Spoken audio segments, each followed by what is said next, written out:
Last year, Left 4 Dead won the hearts and minds of shooter fans around the world, including mine. And Valve hasn't wasted any time getting a sequel ready. Left 4 Dead 2 is on its way this fall with a new setting, more campaigns, and all new zombies. Doug Lombardi from Valve is here to give us a little taste of blood. Jason, take it away. Hey, Doug, thank you for showing up here. My pleasure. Thanks for having me. I was lucky enough to go to Valve last week to play through the entire campaign that you're kind of showing here. You're showing only the first 2 levels.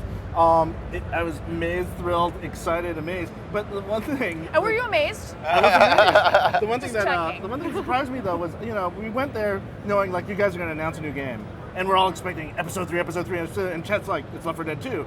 And I was like, I loved Left 4 Dead, but it kind of caught me off guard, and it caught a lot of other people off guard. So what's the thinking here? Well, it was, when the project wrapped, there was a lot of ideas that the team had for what else they wanted to do with the game. Chainsaw, ideas for new zombies. There's a lot of ideas there.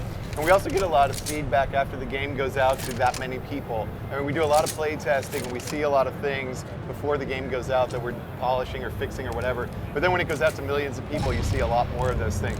So there's a lot of things that we wanted to do based on just pure creative drive. And there were a lot of things we wanted to do in response to feedback and how people were playing the game. And we just sat down in front of a whiteboard and wrote down all these things, and you basically had the script for a sequel on the board. And the team really wanted to be super ambitious, super aggressive on the schedule and deliver it quickly, which is something Valve has never done before. Let me just say that, and also for those of you at home watching, that during the announcements at Microsoft, if you listen carefully after the Left 4 Dead 2 announcement and you hear somebody scream, "It's so freaking awesome!" that would be me, because it is so friggin' awesome. I'm sorry, I love this game. I love it. It's the only reason I even play multiplayer online. Thank you. Yes, I love it. That's awesome. So good. Or it's Zombies. amazing, as Jason said. Yeah, thank you. Did I mention it was amazing? Well, tell us real quick, what's new? There's so much that's new. I mean, melee weapons. So you got an axe, a frying pan, a baseball bat, a chainsaw.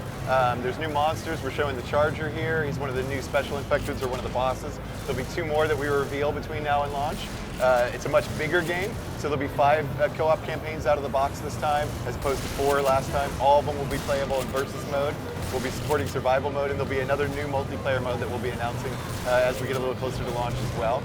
The AI director, which made everything sort of procedural and dynamic, that increased the replayability of the game, has been extended to create variable navigation paths. So if you're going through a cemetery, the gravestones will be plotted out in a certain way to create your path. When you replay that, they'll be in a different way, so just keeping people on their toes. So lots more toys, lots more environments, new survivors, and more tricks technically to keep people on their toes. And did you just say there was gravestones in the path? Is that what you just said? Yeah.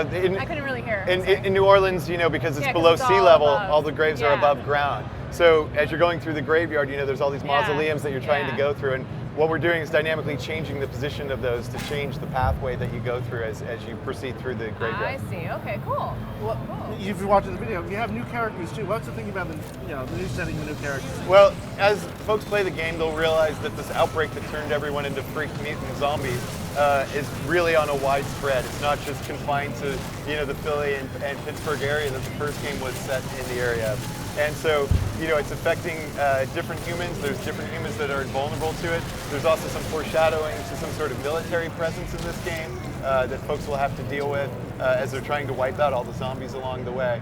And it also gave the writers a great, fresh script. Everybody, we got a lot of response to who your favorite survivor was in the first game, and there were just so many things that, Francis could hate.